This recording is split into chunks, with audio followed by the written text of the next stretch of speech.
नमस्ते।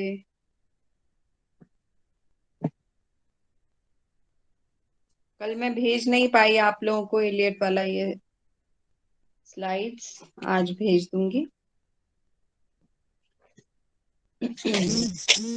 कल हमने क्या बात की थी, कोई बताएगा कुछ?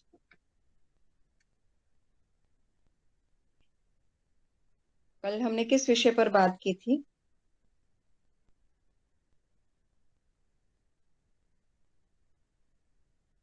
मैम, इलियट के परंपरा और व्यक्तिक प्रज्ञा के बारे में आपने वो कहा था। और उन्होंने कहा था कि बिना यानी कि अपने जो पूर्ववर्ती इतिहास है, पूर्ववर्ती साहित्य है, उसको बिना जाने उसका अध्ययन किए हम एक अच्छी रचना नहीं कर सकते हैं। मैम, इतना ही मैं सुन पाया। और कोई व्यक्ति, कोई और बताएगा इस विषय पर? हमने कल क्या पढ़ा था जो दीप ने बताया उसके अतिरिक्त?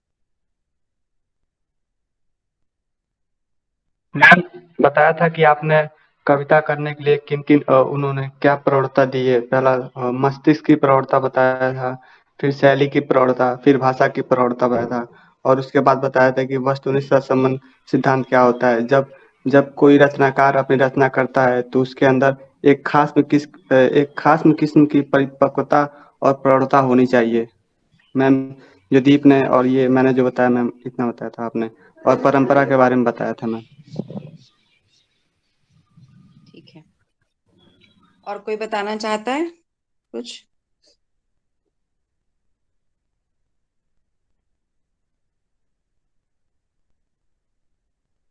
और कोई उदाहरण याद आ रहा है? कल जो उदाहरण दिया था परंपरा के महत्व को बताने के लिए, टीएस एलियट ने तो अपने अंग्रेजी साहित्य से उदाहरण दिए हैं। जैसे उन्होंने वर्जिल नाम के जी कवि मैम। का उदाहरण दिया है। मैम, आपने बताया था साकेत को लेकर, ये रामकथा पर आधारित थी, लेकिन इसके केंद्र में लक्ष्मण की पत्नी उर्मिला को इसमें बताया गया है। हाँ, तो इसको थोड़ा सा समझाइए। जो मैम विद्यार्थी कक्षा में नहीं अच्छे से समझ पाए या कल नहीं थे, उनके लिए थोड़ा एक रिवीजन हो जाना चाहिए कि कल हमने क्या बात की है। बताइए। मैम, जैसे बताया था कि आपने टीएस इलियट जो थे वो उनका कहना था कि जब एक रचनाकार को अपने पूर्ववर्ती अ, रचना जो रचना करते हैं उनके बारे में हमें विशिष्ट रूप से अध्ययन करना चाहिए और उनका विश्लेषण हमें अच्छे तरीके से करना चाहिए, ताकि हम अपने कविता को सुधार सके और उससे हम कुछ नई बातें जान सके। तो बताया था कि जैसे मैथिली शरण गुप्त में जो अपने कविता लिखते थे, उससे अपने पूर्ववर्ती या चारों कवियों की कविताएं पढ़ते थे उसको अच्छे तरीके से, फिर जाके ये जैसे साकेत साकेत को इन्होंने रचना की थी। दीप, इसको थोड़ा एक्सप्लेन कर पाएंगे इस उदाहरण को? मैम, क्या इस उदाहरण को मैं भारतीय काव्य शास्त्र के परिप्रेक्ष्य में एक्सप्लेन कर सकते हैं? पढ़ तो हम पाश्चात्य काव्य शास्त्र रहे हैं, लेकिन आप मैम, कहना चाह थोड़ा सा जो मैम कहना चाहते हैं। एग्जाम्पल दे करके। हाँ हाँ, बताइए बताइए। मैम, जैसे आचार्य दंडी ने भारतीय काव्य शास्त्र के परिप्रेक्ष्य में, काव्य हेतु के परिप्रेक्ष्य में कहा था कि नैसर्गिकी च प्रतिभा श्रुतं च बहु निर्मलम अमंदश्चा वियोगो अस्या कारणं काव्य संपद। उन्होंने नैसर्गिक प्रतिभा को तो यानी महत्व दिया ही था, लेकिन उसके साथ निर्मल शास्त्र ज्ञान को भी महत्व दिया था उन्होंने।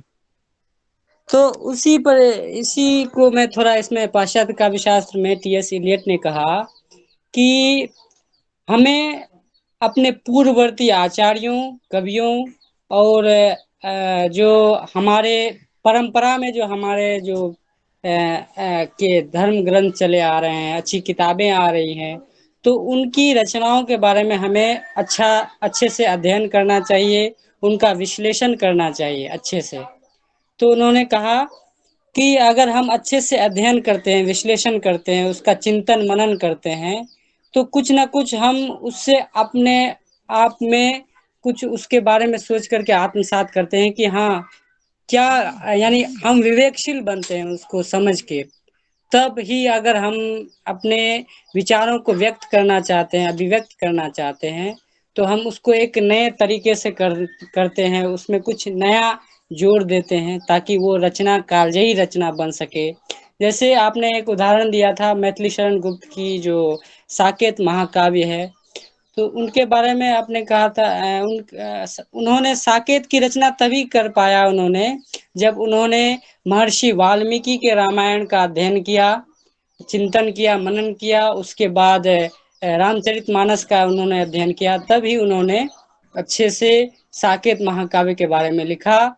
और उसमें उन्होंने एक नया चीज जोड़ा कि जिस प्रकार लक्ष्मण 14 वर्ष वनवास में व्यतीत किए अपनी पत्नी को छोड़कर, उसी प्रकार उर्मिला उर्मिला की व्यथा को उन्होंने साकेत महाकाव्य में व्यक्त किया है कि उर्मिला उर्मिला भी भीत पर सोती थी। यानी ब्रह्मचार्य, यानी कि जिस तरह उस उनके पति यानी वन में जीवन व्यतीत करते थे, वही व्यतीत वो राजमहल में उसी तरह जीवन व्यतीत करते थे। उनकी व्यथाओं को उन्होंने व्यक्त किया है साकेत महाकाव्य में। बस यही मैं। शाबाश। तो ये आ, सभी विद्यार्थियों को समझ में आया होगा कल हमने क्या किया। कल हमने एलियट की परंपरा संबंधी जो उनके विचार हैं, उनकी मान्यताएं हैं, उन उसका सिर्फ एक बिंदु समझने की कोशिश की है कि एक अच्छे कवि को अच्छा कवि बनने के लिए, कालजयी बनने के लिए, लोकप्रिय बनने के लिए, महत्वपूर्ण कवि बनने के लिए किस योग्यता की आवश्यकता है। उसमें से एक बिंदु ये था कि वो अपनी परंपरा का ज्ञान प्राप्त करे। सबसे पहले उसके गुणों के रूप में उसकी उसकी परिपक्वता के बारे में जिक्र किया कि वो परिपक्व होना चाहिए, वो प्रौढ़ मस्तिष्क होना चाहिए, उसके पास उसकी शैली प्रौढ़ होनी चाहिए, उसकी भाषा प्रौढ़ होनी चाहिए। उसकी इस मेच्योरिटी के लिए उसने परंपरा के अध्ययन को बहुत अधिक महत्व दिया। अपने जो निबंध ट्रेडिशन एंड इंडिविजुअल टैलेंट में एलियट ने कवि या रचनाकार के पूर्व जो इतिहास बीत चुका है, जो घटनाएं हो चुकी हैं, जो रचनाएं लिखी जा चुकी हैं, जो दर्शन प्रस्तुत किया जा चुका है, जो धार्मिक ग्रंथ लिखे जा चुके हैं, जो इतिहास, राजनीतिक सामाजिक इतिहास है, उस सभी के सूक्ष्म अध्ययन को रेखांकित किया और उस सूक्ष्म अध्ययन की जरूरत को बताया कि कवि, कोई भी अच्छा कवि, कोई भी लोकप्रिय कवि, कोई भी कालजयी कवि, तब तक कालजयी कवि या अच्छा कवि, महत्वपूर्ण कवि अपने समय का नहीं बन सकता है जब तक कि वो परंपरा में अपने आप को स्थापित न कर ले। और परंपरा में अपने आप को स्थापित करने का अर्थ ये है कि अपने पूर्ववर्ती जितने भी कलाकार, लेखक, कवि, रचनाकार, दार्शनिक, धर्मवेत्ता जितने भी हुए हैं, उन सब की रचनाओं को अच्छे से पढ़ा जाए, उसको उसका अध्ययन मनन किया जाए और उसमें पढ़कर अपने समय के बोध को अपना अपने समय के बारे में बोध प्राप्त किया जाए कि ये किन घटनाओं के क्रम के बाद ये समय हमारा आया है, या ये जो हमारा परिवेश है, ये जो हमारा वर्तमान समय है, ये किन ऐतिहासिक घटनाओं का परिणाम है। जब इस तरह के ऐतिहासिक बोध को अपने अंदर विकसित कर लेगा रचनाकार, तो उसे पता चल जाएगा कि इस समय के लिए, इस वर्तमान के लिए कौन कौन से प्रश्न अनिवार्य हैं पूछे जाने, कौन कौन सी समस्याएं उठाई जानी जरूरी हैं, किन किन महत्वपूर्ण बातों पर प्रकाश डाला जाना जरूरी है। तो उन्होंने आधुनिकता के लिए भी अपने इतिहास, अपनी परंपरा के महत्व को प्रकाशित किया और कहा कि आधुनिकता के प्रकाश में आने के लिए, नई रचनाओं के प्रकाश में आने के लिए, नए प्रश्नों और नई समस्याओं के प्रकाश में आने के लिए जरूरी है कि पुरानी चीजों को भी पढ़ा जाए। और पुरानी चीजें महत्वपूर्ण या जो लोकप्रिय हो चुकी या जो रेखांकित की जा चुकी, जो लोगों की नजर में आ चुकी, सिर्फ ऐसी ही रचनाओं, ऐसी ही घटनाओं को नहीं, ऐसी रचनाओं या घटनाओं के बीच में जो छुटपुट घटनाएं और जो अमहत्वपूर्ण कवि या रचनाकार जो माने गए हैं, उन सब का भी सूक्ष्म अध्ययन करना जरूरी है, क्योंकि ये सब घटनाएं या ये रचनाकार ही महत्वपूर्ण समयों को या रचनाओं के आगमन को संभव बनाते हैं। ये संक्रमणकालीन रचनाएं या संक्रमणकालीन कवि या संक्रमणकालीन घटनाएं जो अमहत्वपूर्ण होती हैं, जो इतिहास में दर्ज नहीं होती हैं, उन पर भी एक शोधात्मक दृष्टि से कवि को या रचनाकार को सोचना चाहिए और उसको पढ़ना चाहिए। और इसी के कारण मैंने आपको ये उदाहरण दिया कि साकेत रचना जो मैथिली शरण गुप्त ने लिखी, या उसके बाद जाके आप निराला की राम की शक्ति पूजा ये रचना देखते हैं, ये सभी राम कथाएं हैं। इन सभी राम कथाओं में लेकिन कुछ कुछ नया है। वो कैसे नया, निराला कैसे नया दे पाए अपनी कविता में, या मैथिली शरण गुप्त साकेत में कोई नई बात कैसे कह पाए? क्योंकि उन्होंने अपनी परंपरा का अध्ययन किया था, अपने पूर्ववर्ती रचनाकारों की महत्वपूर्ण रचनाओं को पढ़ा था, और जो छूट गया है उसमें, जिस पर ध्यान नहीं गया है उन रचनाकारों का, उस पर भी उन्होंने शोधात्मक दृष्टि से विचार करने की कोशिश की। और उसका ये परिणाम हुआ कि उन्होंने उर्मिला जैसे पात्र को, रामकथा के उर्मिला जैसे पात्र को, जिसकी कहीं पर भी चर्चा नहीं मिलती है इससे पहले, उस पर इतने विस्तार से और इतने अपने समय के प्रश्नों को उठाते हुए उन्होंने विचार किया है। ये मुझे लगता है कि अब ये बात समझ में आ गई होगी सभी को। किसी को कुछ पूछना है इस बिंदु से?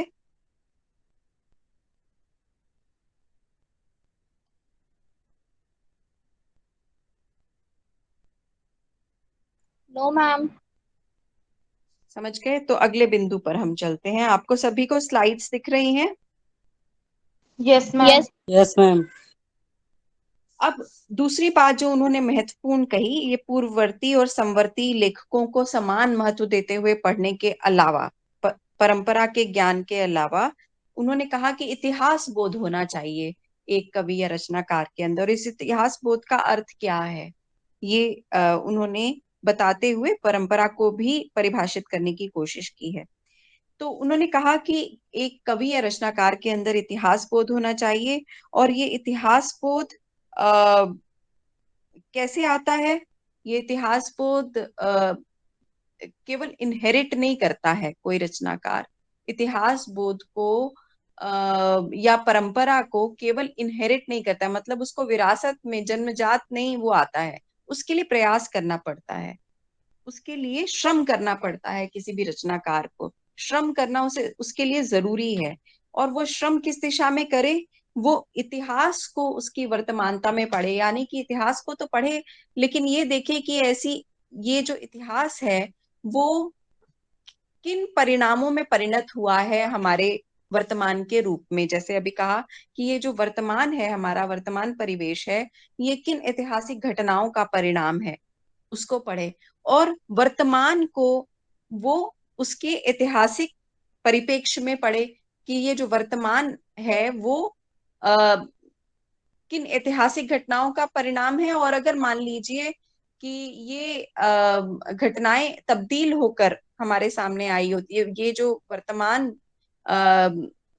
के परिप्रेक्ष्य में अगर हम इतिहास को देखें, तो वो इतिहास हमें कैसे अलग दिखाई दे सकता है।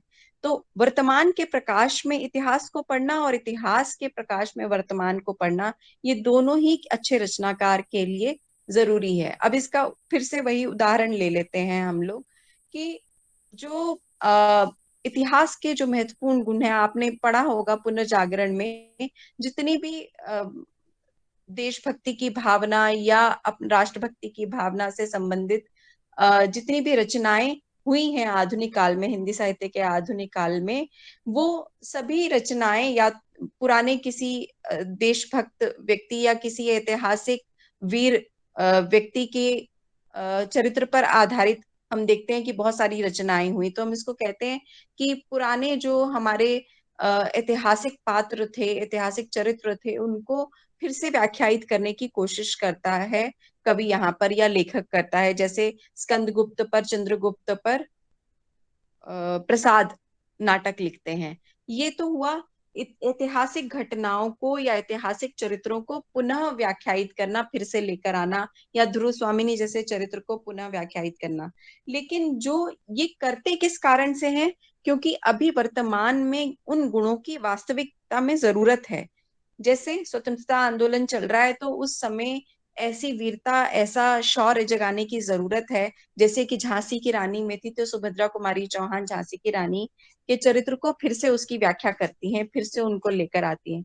और उसके साथ साथ जो वर्तमान में जो प्रश्न हैं, जो स्त्री की स्थिति है, स्त्री की स्थिति अगर हमें कमजोर नजर आ रही है समाज में, उसको हमें मजबूत करना है। क्योंकि एक आधा हिस्सा जनसंख्या का, भारतीय जनसंख्या का स्त्रियां हैं, और वो अगर घर की कैद में अपने आप को कमजोर अनुभव करती रहेंगी तो स्वतंत्रता आंदोलन में वो शक्ति नहीं आ पाएगी। इसलिए उस समय के समाज सुधारकों ने या स्वतंत्रता कर्मियों ने ये इस विचार को आधार बनाकर बहुत सारे ऐसे स्त्री चरित्रों पर भी रचनाएं लिखी। तो उस समय स्वतंत्रता आंदोलन के समय स्त्री की स्थिति को सशक्त करने की जरूरत थी। हमारे देश में जो मनुष्य समाज है, उसका एक आधा हिस्सा स्त्री अगर पिछड़ जाती है तो देश कमजोर बनता है, कोई भी आंदोलन कमजोर बनता है। इसीलिए उस समय के विचारकों के मन में या साहित्यकारों के मन में या राजनेताओं के मन में स्त्रियों को भी आगे बढ़ाने के विचार आ रहे थे। लेकिन स्त्रियां किन किन बिंदुओं पर, किन किन क्षेत्रों में पिछड़ रही हैं, इस पर भी लोगों का ध्यान था। और उस दृष्टि से पाठकों को विचार करने के लिए प्रेरित करना जरूरी था। और उन्होंने ऐसी रचनाएं इसीलिए लिखी कि ये समय की जरूरत है।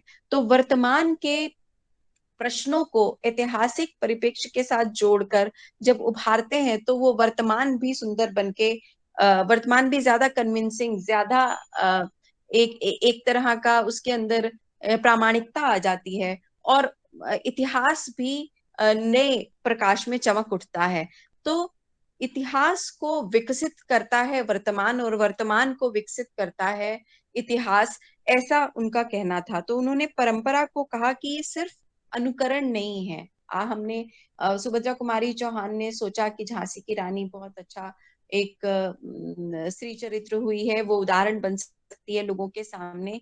तो उन्होंने सिर्फ नकल नहीं की अपने, उससे पहले उनके पास कोई रचना नहीं थी जिसको देखकर वो, उन्होंने अपना शोध किया, अब पढ़ा झांसी की रानी के बारे में, ऐतिहासिक घटनाओं को पढ़ा, और उन्होंने उसको एक नए रूप में, एक ऐसे चरित्र के रूप में जो लोगों को प्रभावित कर सके, स्त्रियों को प्रभावित कर सके, राष्ट्र के प्रति प्रेम की भावना विकसित कर सके लोगों के अंदर, ऐसे चरित्र के रूप में खड़ा किया। सारी भावनाओं, सारे विचारों को उद्वेलित करने वाली भाषा का प्रयोग किया उसके अंदर। और ये वो कैसे कर पाई? क्योंकि उन्होंने अपने इतिहास को जाना था, इतिहास को समझा था, और अपने वर्तमान की जरूरतों को भी वो समझती थी। इसीलिए उन्होंने अपने वर्तमान में और क्या है, सही तो आसपास। है। बस वही तो है। हाँ वही तो है जी, एकदम। किसी का माइक ऑन है, म्यूट कर लीजिए। बस यहाँ एक बटन है। अनिकेत का माइक शायद ऑन है, जरा म्यूट कर लीजिए।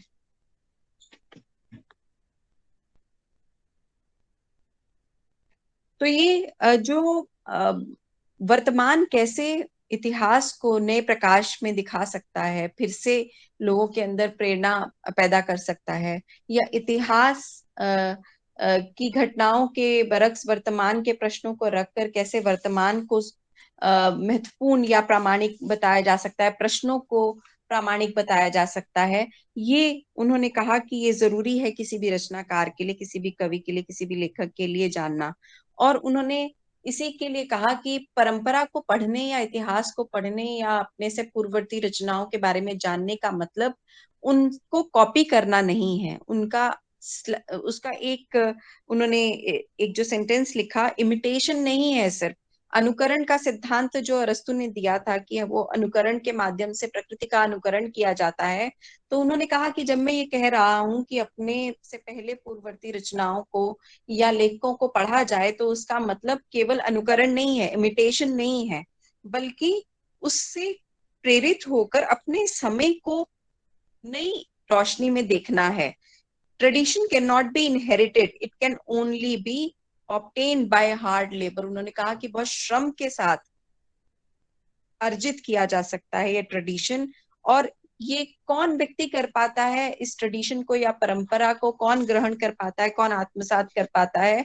वही व्यक्ति कर पाता है जिसके अंदर एक खास किस्म का इतिहास बोध हो, हिस्टोरिकल सेंस हो। और इस हिस्टोरिकल सेंस को उन्होंने कहा कि हिस्टोरिकल सेंस का मतलब है कि ये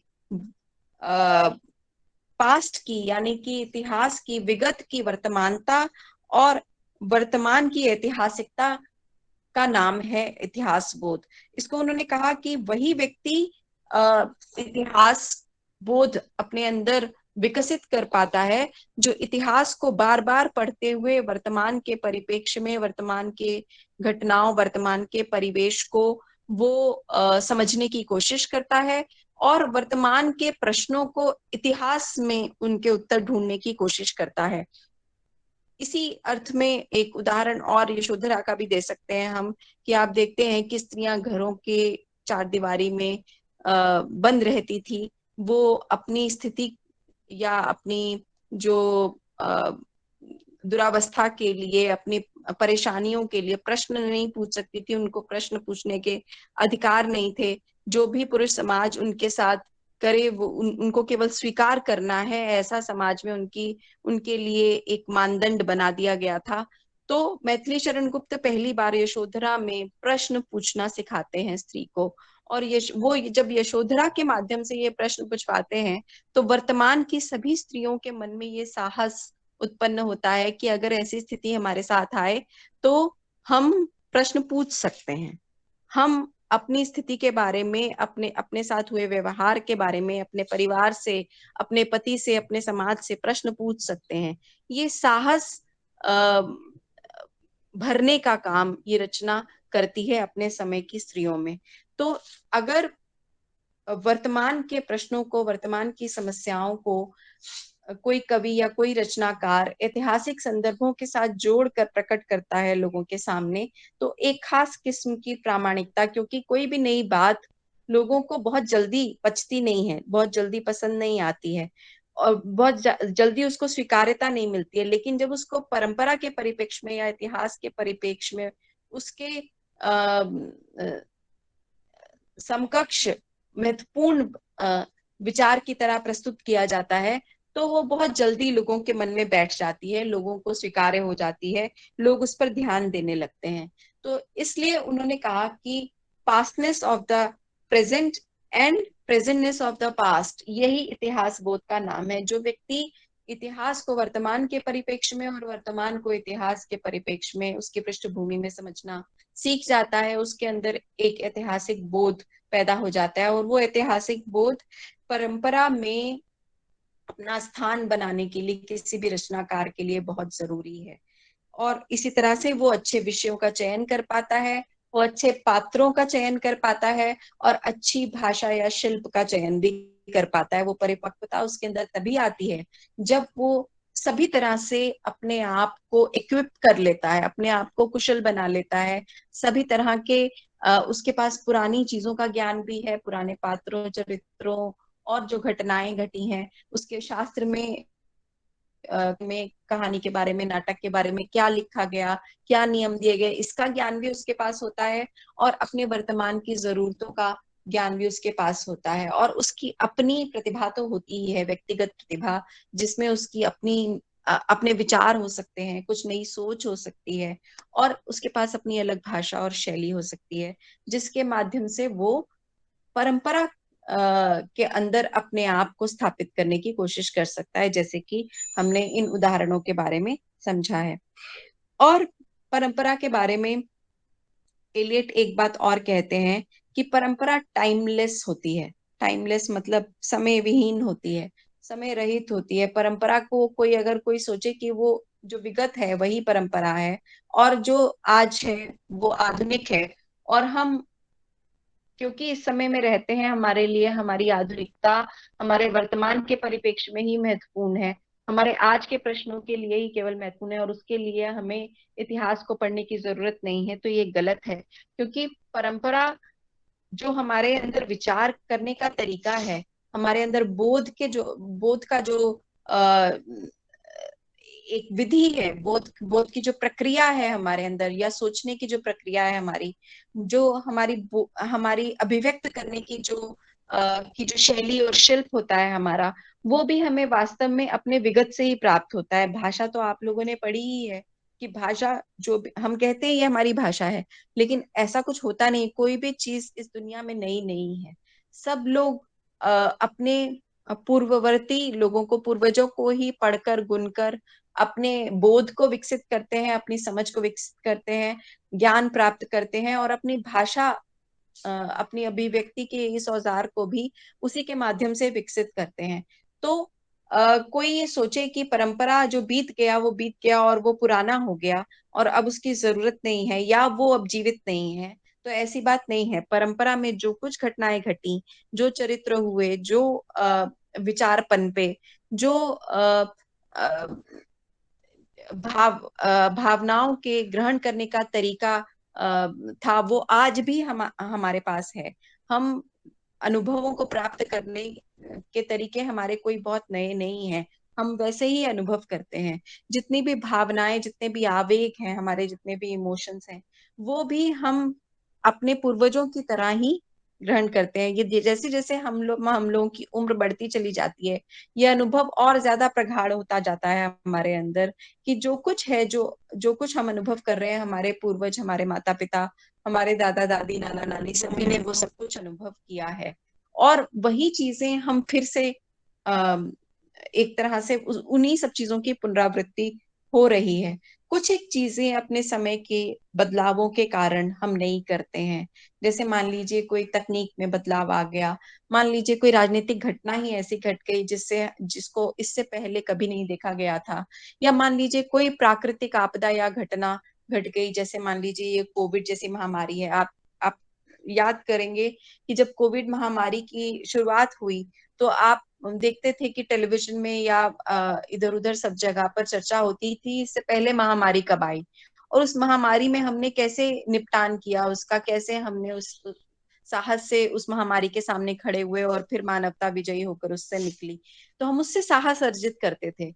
तो अगर हमारे पास ये उदाहरण ना हो, ये इतिहास ना हो, ये दस्तावेज ना हो, तो हम वर्तमान की जो समस्याएं हैं उनके बारे में जो संघर्ष हैं उनको करने की ना तो ऊर्जा मिले, ना हमारे पास तौर तरीके आए। क्योंकि ये घटनाएं तो कई पचासों सौ सालों के बाद फिर दोबारा रिपीट होती हैं।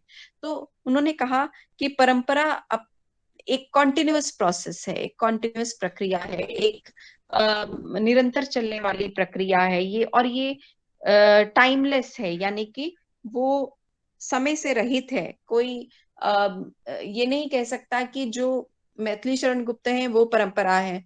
अगर मैथिली शरण गुप्त को हम परंपरा कहेंगे, तो क्या मैथिली शरण गुप्त के अंदर तुलसीदास या वाल्मीकि जीवित नहीं है? और फिर निराला के अंदर क्या इस तरह के अपने पूर्ववर्ती रचनाकार जीवित नहीं है?